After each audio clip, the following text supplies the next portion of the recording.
Hi gorgeous people, welcome back to my channel. It's Debbie in the building as always. Long time, Abby. I don't know, it feels strange for me.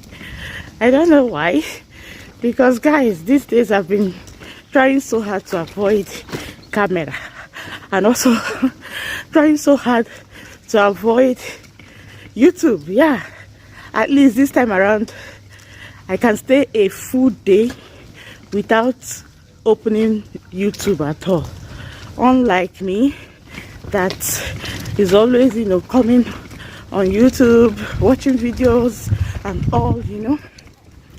I have never really understood the word toxic, not until lately.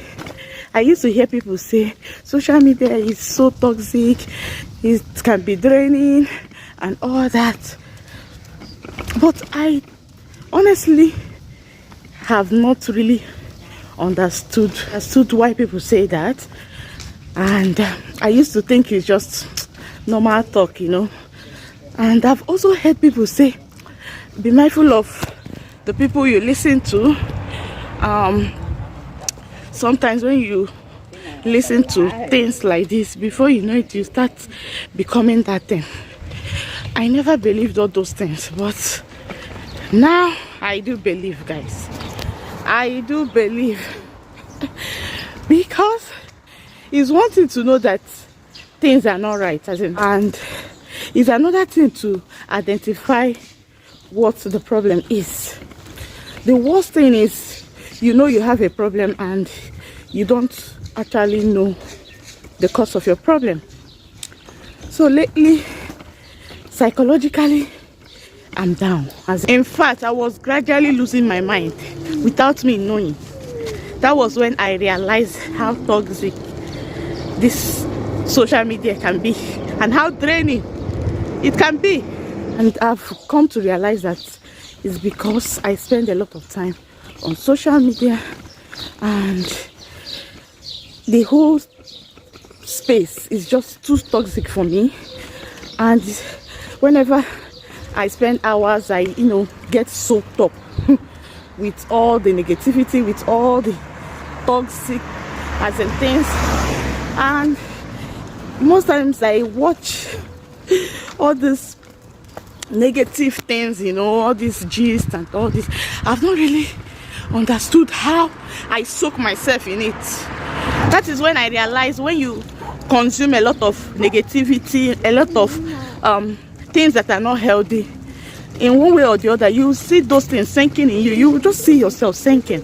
In fact, girl, you need to do something about yourself. You need to limit this addiction, this YouTube and social media addiction that is gradually eating you up. Till lately, I've come to realize that this space is toxic and is really draining. Yeah, it's really draining, and it has really drained me. So that is why right now I'm making conscious efforts to, you know, secure my sanity, to secure my peace. I try my best to, you know, avoid social media, especially YouTube, and also avoid watching some people's videos.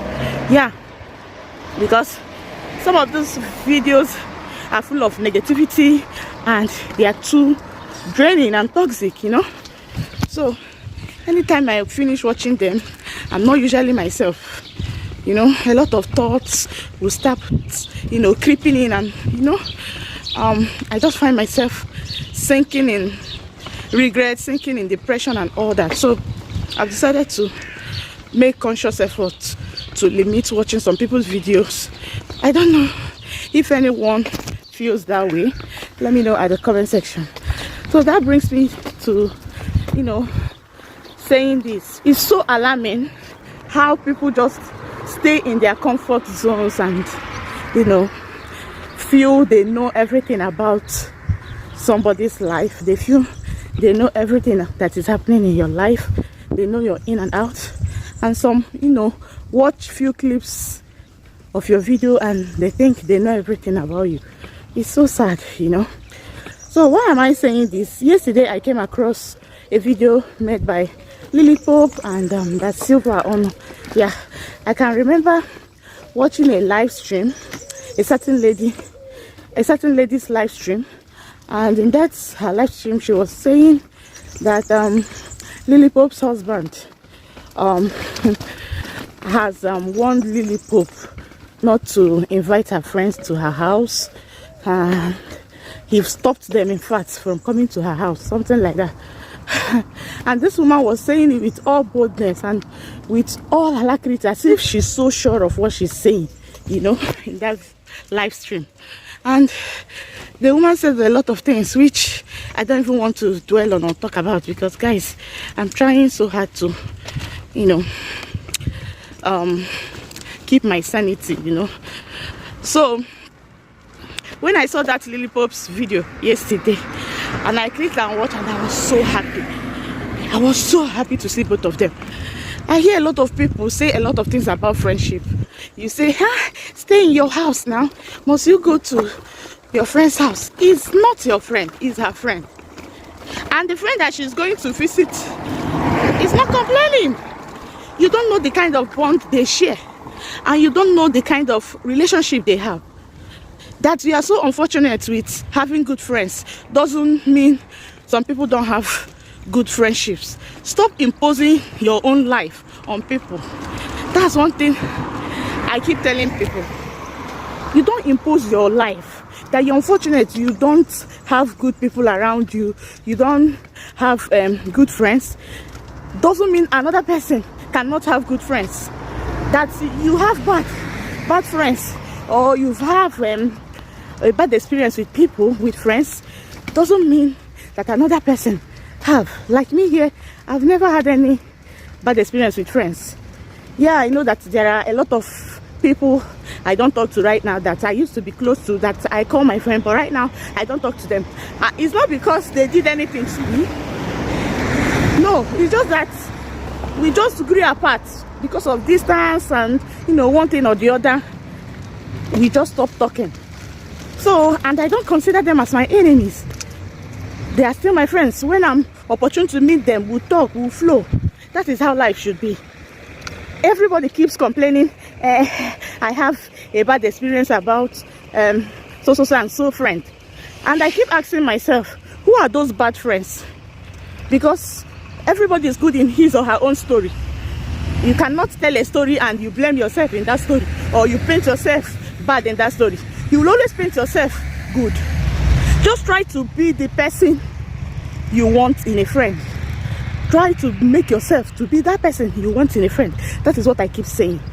Because if you only attract people that are bad, that tells a lot about you. If everyone that comes close to you ends up betraying you, ends up gossiping you and all that, it tells a lot about you. Everybody that comes in contact with you did something to you.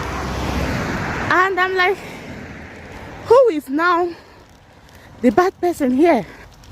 Because everybody always claims that a friend betrayed me. Who are the bad friends? That's my question. You know, one thing I know is everyone is a saint in his or her story. Yeah. So it's always good to hear from both sides, you know, for you to be able to, you know, judge and draw your own conclusion. So just be that person you want in a friend. That is the bottom line. I know that some people are bad. We have terrible people, but just try your best. Just do your own part. Do your best by becoming that person you want in a friend, you know, and you'll see things, you know, falling into place, you know. That's how I see it though. I don't always like when people come to, you know, say terrible things about friendship, you know. I know it is our body, we women, but then you also try to discipline yourself, try to work on yourself to be a better person, and thereby you will be able to attract a good person also, so that you will be able to attract people that are like you, that have a clear mind and all, you know, so that the friendship will always work and not you always falling in the hands of people that will betray and all that. Anyway, that's how I see it, guys. Let me know your thoughts as well at the comment section, okay? What do you think? Do you believe in friendship, or are you among those that have different bad experiences with friendship? Friendship has done a lot of good to me, you know. All my life, friends has always been the family I know. Growing up as an only child, I've said this several times on my channel. Growing up as an only child, the people that actually made me to, you know, feel more like a human, feel as in that I'm not alone in this life, are friends. Friends have been so good to me. They have been so good to me. People I've met growing up in my life. That's why I value friendship a lot. I don't joke with friends, so anyone that I consider as a friend, I don't joke with the person, and I go extra mile to defend the person. They know. I might not have material things, I might not have money to, you know, be giving them at this present time in my life, but I value them. I value what we share, and I value all they do for me. So I hate hearing people condemn friendship, hearing people say a lot of things about friendship. I'm like, why do people just, in fact, for you to even come and say all manner of things about friendship and about another person tells a lot about you. Whenever I hear people say that, I just look at them. You, how far? Because that person you're talking about that did this to you, did that to you, if that person comes out and also tells us what you did to him or her, then the world will just come to an end. That is how I see it. That's why I find it very difficult to, you know, believe one-sided story. You come and say this person did this thing to you. This person is my friend. She betrayed me. She did this. She did that. What about you? What did you do to the person that made the person do that to you? It tells a lot about you too. That is how I see it. I know that it's not always like that in all cases, but trust me, majority of the cases is like that. So that is all I want to say for this video. A word is enough for the wise. If you don't get it, forget about it. So I'm so happy Lily Pope and her friends are still good. There's nothing like such. There's nothing like Lily Pope's husband as in telling them not to visit Lily Pope, not to come around again. I'm so happy about that. So I'll be ending this vlog here. Thank you so much for watching. I hope you all enjoyed watching. By the way, I'm on my way to go and pick my son from school, so I decided to, you know, make this video and just say my peace of mind. Abby. So thank you so much, guys. Please don't forget to share, like, and subscribe to my channel. Bye guys, and see you all in my next video. Bye.